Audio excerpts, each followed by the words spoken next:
झी मराठी, चर्चा ही होणारच. वीरेंद्र हेगडे यांचे सामाजिक कार्य अद्वितीय असून समाजातील गरीब लोकांच्या प्रगतीसाठी ते एक आशेचा किरण ठरले. धार्मिक कार्यातही त्यांनी आपला ठसा उमटवला. येणाऱ्या पिढीसाठी हा एक आदर्श आहे असं मत कवलगुड सिद्ध आश्रमाचे परमेश्वर महास्वामीजी यांनी दिलं. ते येथील मल्लिकार्जुन मंदिर सभागृहात श्री क्षेत्र धर्मस्थळ ग्राम अभिवृद्धी बीसी ट्रस्ट कागवाड प्रगती महिला स्वसहाय्य संघ शिरगुप्पी यांच्या संयुक्त विद्यमाने आयोजित महालक्ष्मी पूजा व विविध कार्यक्रमात बोलत होते. यावेळी प्रमुख पाहुण्यांच्या हस्ते देवी प्रज्वलन करून कार्यक्रमाला सुरुवात झाली. यावेळी अथणी जिल्हा संस्थेच्या संचालिका नागरण्णा हेगडे, अभय कुमार आकेवाटे, उगार बुद्रुक ग्रामपंचायत उपाध्यक्ष अमीन शेख यांनी आपलं मनोगत व्यक्त केलं. यावेळी शिरगुप्पी ग्रामपंचायत अध्यक्षा शोभा गादाळे, सुभाष पाटील यांच्यासह विविध महिला सोसायटी संघाच्या प्रतिनिधी व विविध भागातील शौर्य समितीचे प्रतिनिधी मोठ्या संख्येने उपस्थित होते. संजीव मराठे यांनी आभार मानले. सी मराठीसाठी इंगळीहून राजू कोळी. ಪ್ರಸಾದ ರೂಪದಲ್ಲಿ ಇವತ್ತು ಕೊಡ್ತಾ ಇರುವಂತದ್ದು. ಹೀಗೆ ಕೊಡ್ತಾ ಇರುವಂತಹ ಒಂದು ಕಾರ್ಯಕ್ರಮದಲ್ಲಿ ಪ್ರತಿ ವರ್ಷಕ್ಕೆ ಪೂಜ್ಯರು ಸುಮಾರು 25 ಕೋಟಿ ರೂಪಾಯಿ ಇವತ್ತು ಸಮಾಜಕ್ಕೆ ಕೊಡುಗೆಯಾಗಿ ಇವತ್ತು ಕೊಡ್ತಾ ಇದ್ದಾರೆ ಅನ್ನುವಂಥದ್ದಕ್ಕೆ ಇವತ್ತು ಸಂತೋಷ ಆಗ್ತಾ ಇದೆ.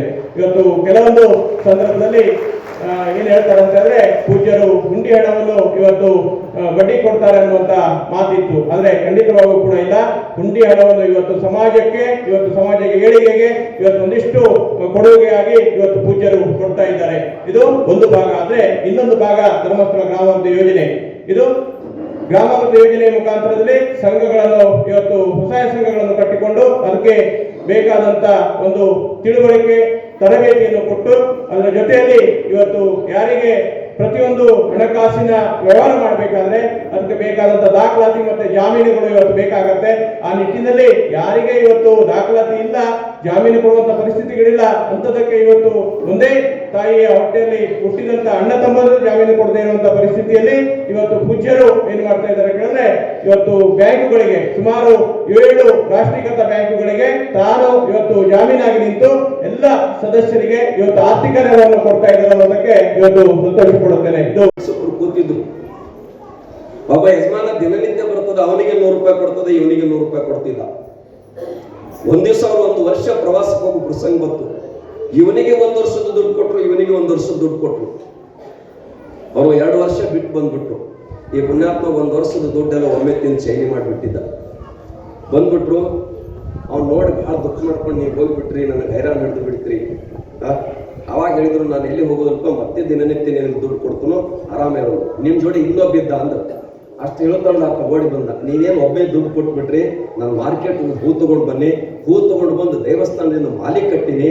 ಆ ಮಾಲೆ ಕಟ್ಟಿ ಹೋಗೋವರು ಜನರಿಗೆ ಮಾಲೆ ಕೊಟ್ಟಿನಿ. ಅದರಿಂದ ಸಂಬಳ ನನಗೆ ಅನುಕೂಲ ಆಯ್ತು, ಲಾಭ ಬಂತು. ಆ ಲಾಭ ಒಳಗೆ ಒಂದು ಕೋಕ ಹೊಡಿಸೀನಿ. ಆ ಕೋಕದೊಳಗೆ ಕಾಯಿ, ಕರ್ಪೂರ, ತೆಂಗಿನಕಾಯಿ ಇಟ್ಟು ನನ್ನ ಸ್ವಂತ ಕಾಲ ಮೇಲೆ ನೀವು ಕೊಡ್ಲಿಲ್ಲ ಅಂದ್ರು ನಾ ಬದುಕ್ತೇನೆ ಅಂತಕ್ಕಂಥ ಭರವಸೆಯಿಂದ ನಾನು ಬದುಕನ್ನು ಕಟ್ಕೊಂಡಿ ಅಂತಕ್ಕಂಥ ಮಾತಾಡ್ತಾರೆ. ಅದಕ್ಕೆ ಲಿಂಬಿಕಾಯಿ ನಿಮ್ಮೆಲ್ಲರ ಕೈಯಾಗ ಕೊಟ್ಟಾರ. ಯಾರು ಪುಣ್ಯಾತ್ಮರ ಶರಬತ್ ಮಾಡಿ ಕುಡಿತೀರಿ, ಯಾರು ಉಪ್ಪಿನಕಾಯಿ ಚುಣ್ತೀರಿ, ಯಾರು ಇದು ಹುಳಿ ಐತೆ ತಿಳ್ಕೊಂಡು ಒಗದು ಬಿಡ್ತೀರಿ. ಆದರೆ ಬಳಸ್ತಕ್ಕಂಥ ಕಲೆ ಯಾರಿಗೆ ಗೊತ್ತಿರ್ತದ ಅವ್ರು ಮಾತ್ರ ಸಮಾಜ ಜೀವನ ಕಟ್ಕೊಳಕ್ ಬರ್ತದ. ಜೀವನ ಹುಟ್ಟುದು ನಿಮ್ಮ ಕೈಯೊಳಗಿಲ್ಲ, ಸಾವುದು ನಿಮ್ಮ ಕೈಯೊಳಗಿಲ್ಲ. ಆ ಹುಟ್ಟು ಸಾವುಗಳ ಮಧ್ಯದಲ್ಲಿ ಬದುಕು ಅಂತಕ್ಕಂಥದಲ್ಲ, ಆ ಬದುಕು ಕಟ್ಕೊಳ್ಳೋದು ನಿಮ್ಮ ಕೈಯೊಳಗೈತೆ ಅಂತಕ್ಕಂಥ ಮಾತು ನೀವೆಲ್ಲ ನೆನಪಿಟ್ಕೋರಿ.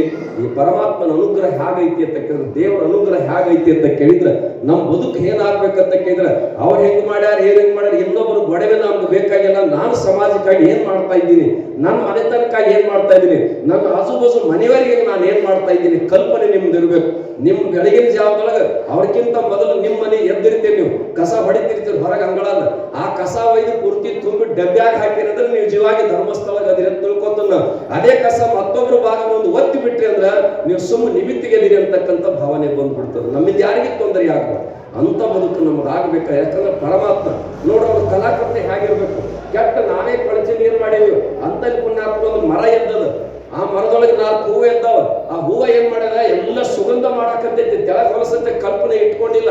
ಅಂತ ಹೊಲಸಿನ ವ್ಯವಸ್ಥೆಯೊಳಗೂ ಕೂಡ ಪರಮಾತ್ಮ ಸುಗಂಧವನ್ನು ಸೂಸ್ತಕ್ಕಂಥ ಹೂವನ್ನು ಕೊಟ್ಟಾನಂದ್ರ ನಮಗಿಷ್ಟು ಚಲೋ ಬದುಕನ್ನು ಕೊಟ್ಟಾನ.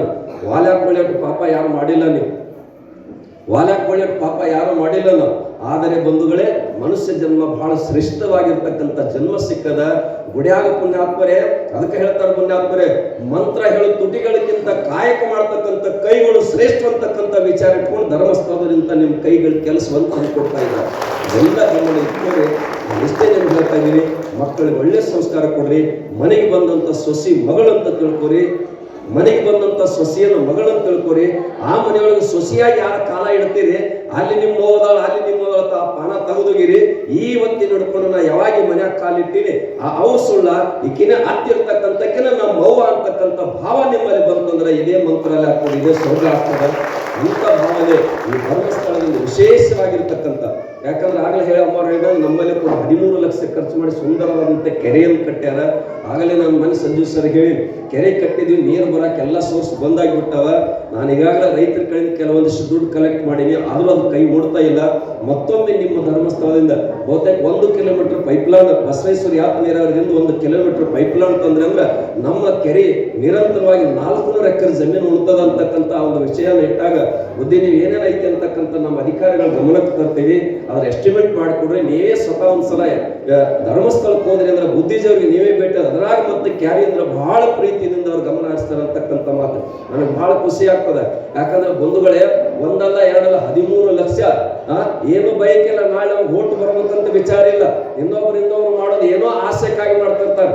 ಧರ್ಮಸ್ಥಳದ ಆಸೆ ಏನು ಅಂತ ಕೇಳಿದ್ರೆ ನಮ್ಮ ಜನ ಗ್ರಾಮ ಸ್ವರಾಜ್ಯ ಆಗಬೇಕು ಅಂತ, ಗ್ರಾಮದ ಜನ ಸುಖಿಗಳಾಗಬೇಕು ಅಂತಕ್ಕಂಥ ಜಗವೆಲ್ಲ ನಗುತ್ತಿರಲಿ, ಜಗದೊಳಗ ನನಗಿರ್ಲಿ.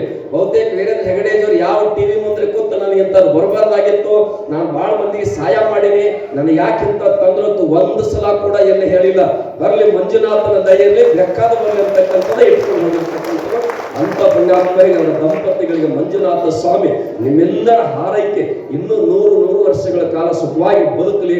ಅವರ ಬದುಕಿನುದ್ದಕ್ಕೂ ಕೂಡ ಇಂಥ ಕಣ್ಣೀರು ಒರೆಸ್ತಕ್ಕಂಥ ಕಾರ್ಯಗಳು ನಿರಂತರವಾಗಿ ಸಾಗಲಿ ಅಂತಕ್ಕಂಥ ಮಾತನ್ನು ಹೇಳಿ, ನಿಮ್ಮ ಸಂಸ್ಥೆ ಏನ್ ದೊಡ್ಡ ಉಪಕಾರ ಮಾಡೈತೆ ಅಂತ ಕೇಳಿದ್ರೆ ಹೆಣ್ಮಕ್ಳು ಎಂದೂ ಕೂಡುವಂತ ಕಂಪನಿ ಅಲ್ಲ, ಆದ್ರೆ ಒಂದು ಕಡೆ ಸೇರಿಸ್ತಕ್ಕಂಥ ಕೆಲಸ ಈ ಸಂಸ್ಥೆ ನಿರಂತರವಾಗಿ ಮಾಡ್ತಾ ಇದೆ. ಇದು ಪುಣ್ಯಾತ್ಮರೇ ಒಂದು ಬದುಕನ್ನ, ಜನರನ್ನ, ನಾಡನ್ನ ಕಟ್ತಕ್ಕಂಥ ಕೆಲಸ. ಅಂತ ಕೆಲಸ ನಿರಂತರವಾಗಿ ನಿಮ್ಮಿಂದ ನಡೀಲಿ ತಿಳ್ಕೊಂಡು ಆಶಿಸಿ, ಬಹುತೇಕ ಹೇಳಿ ಮಾನ್ಯ ವ್ಯಸನ ಅಂತಕ್ಕಂಥದ್ದು ವ್ಯಸನದಿಂದ ಮುಕ್ತರಾಗಲಿ ಅಂತ. ಬಹುತೇಕ ಇವತ್ತು ಗಂಡು ಮಕ್ಕಳು 35ರಿಂದ 40 ವರ್ಷದ ಒಳಗಿನವರೆಲ್ಲರೂ ಶೆರೆ ಕುಡಿದು ಕಳ್ಳೆಲ್ಲ ಹೋಗಿ ಸಾವನ್ನಪ್ಪುಗಳಾಗ್ತ ಪರಿಸ್ಥಿತಿ ಬಂದವ.